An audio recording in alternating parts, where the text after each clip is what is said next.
homme qui va devoir s'accommoder de ses égos qui sont un peu disproportionnés dans le vestiaire du Paris Saint-Germain. Cet homme, évidemment, c'est Thomas Tuchel qui a été présenté donc dimanche au Parc des Princes, le nouvel entraîneur du PSG, contrat jusqu'en 2020, donc jusqu'au prochain championnat d'Europe des Nations. On sait que c'était pas le choix de Nasser, et on l'a vu hilar avec Nasser. On sait qu'Enrique préférait Conceição, et on a vu Tuchel et Enrique copains comme cochons sur la pelouse du Parc des Princes. Une journée chargée pour Thomas Tuchel. Le récit de cette journée avec Xavier Delagozy.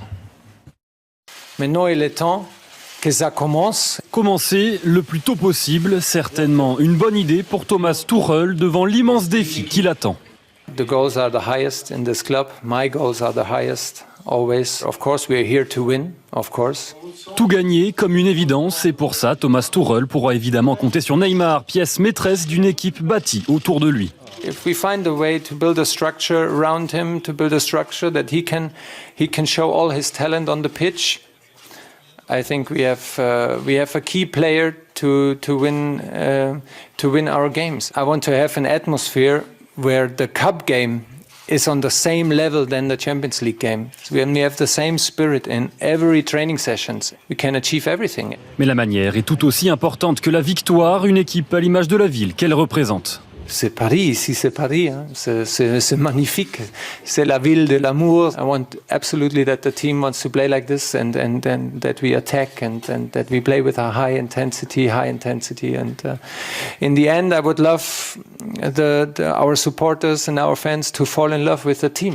Une histoire d'amour entre une équipe et ses supporters, une histoire qui ne demande qu'à s'écrire encore avec un accent allemand cette fois-ci.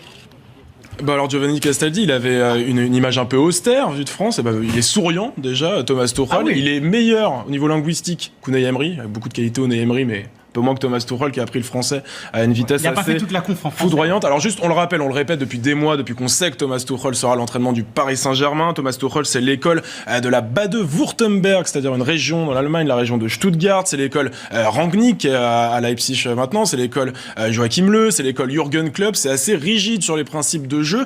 C'est très exigeant tactiquement, c'est très exigeant sur la diététique, sur l'hygiène de vie. Surtout.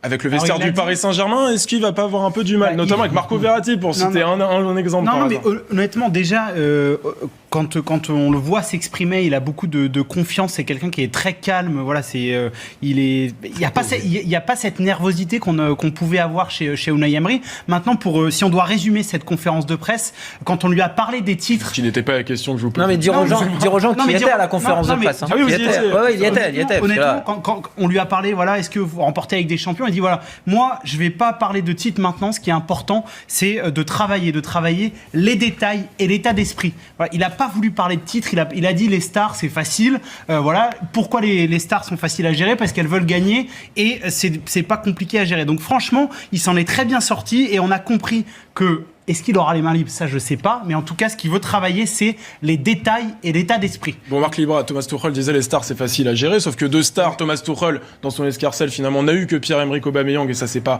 excellemment passé. Est-ce que Tuchel est compatible avec... Voilà, il y en a 3 ou 4. Est-ce que Tuchel est compatible avec les égos du vestiaire du PSG? Il peut être compatible, mais juste un petit retour sur les conférences de presse de l'entraîneur qui arrive chaque fois au PSG, c'est ne vous inquiétez pas, on va réfléchir, ça va bien se passer. Donc c'est du Emery dans le test il y a 2 ans, c'est du Laurent Blanc. Donc ça, après, la chose qui me dérange, c'est que, encore une fois, il a rencontré Neymar. Ok, donc Neymar, c'est que le PSG. Pourquoi que lui? Pourquoi que Neymar?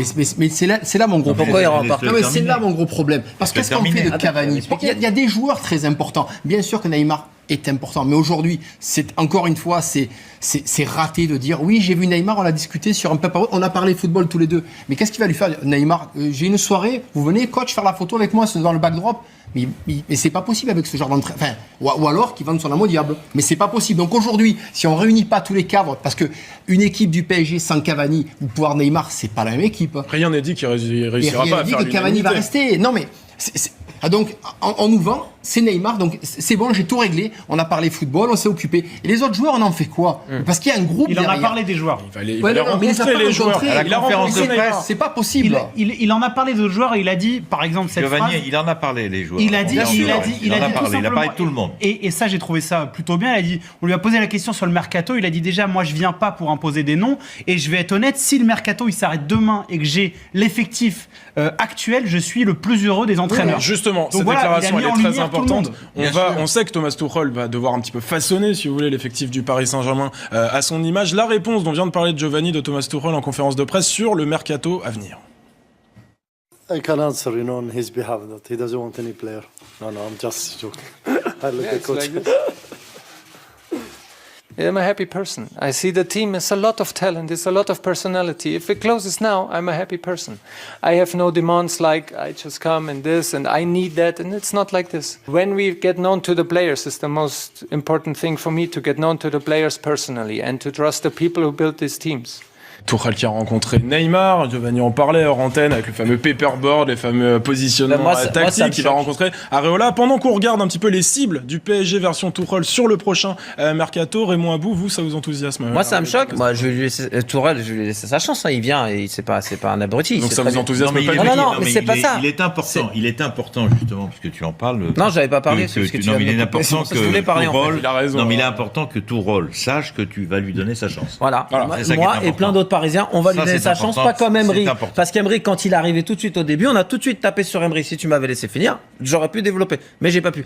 Moi, ça me dérange pas qu'il voit Areola. Parce que c'est l'histoire bouffonne. Tuchel, s'il voit Areola, Nasser, s'il voit Areola, ça me dérange pas. Par définition, il va voir tous ces jours. Non, mais qu'il voit Neymar dans une chambre d'hôtel avec un paperboard qu'on est en train de m'expliquer, que les journalistes disent, il a vu Neymar en individuel. Mais non, c'est pas normal. Pourquoi tu vois que Neymar comme ça dans une chambre d'hôtel? Tu vois tout ton groupe au camp des loges et puis tu mets ta saison en place. Et vous le savez, la dernière déclaration d'Unai Emery, sa dernière interview avant de quitter le Paris Saint-Germain, il a dit au PSG, Neymar doit être au centre de l'effectif, comme Messi à Barcelone, comme Cristiano Ronaldo à Madrid. Peut-être plus financier en disant ce joueur nous rapporte tant plutôt que footballistique. C'est tout. Parce que si on met les autres de côté, ça peut être très compliqué. Donc si Paris doit gagner, c'est une équipe qui va gagner. C'est pas que Neymar. Alors honnêtement, pour faire court, moi je ne suis absolument pas choqué que M. Tuchel, rencontre M. Neymar pour lui dire voilà, je suis un entraîneur comme ça, peut-être que tu me connais, je vais travailler comme ça, tu es l'un des meilleurs joueurs du monde actuellement, on va essayer de monter l'équipe ou de travailler dans l'intérêt supérieur du Paris Saint-Germain. Et moi, nouvel entraîneur du Paris Saint-Germain, je pense que l'intérêt du Paris Saint-Germain, c'est toi, c'est-à-dire que tu es un des meilleurs joueurs du monde, je le répète, et donc on va essayer de cohabiter tous ensemble, etc. Moi, je suis pas choqué. C'est arrivé dans d'autres équipes, c'est d'arriver dans d'autres équipes nationales, c'est arrivé partout que le type il arrive. Construit pour Messi, le Real est construit. Mais bien sûr, ils sont irréprochables. Mais bien sûr, Marc, messieurs, chacun son tour. Quand Messi il arrive au Barça, on lui fait pas une réunion. Chacun son tour, messieurs. Pas vrai. Non mais Marc, tu as raison dans ce que tu dis, sauf que les autres gagnent et c'est quelque chose qui est, quand on connaît bien le football, c'est quelque chose qui arrive dans toutes les équipes du monde. Toi, quand tu as joué à l'Olympique de Marseille, il y avait un certain nombre de joueurs, même si tu avais un énorme talent. On jouait pour eux. Et ben voilà, ça existe partout dans le monde. Jean-Pierre Papin, il marquait 35 buts par Mais je suis d'accord, il y a forcément quelqu'un qui est en valeur. C'est normal, Les suites, évidemment, de l'idylle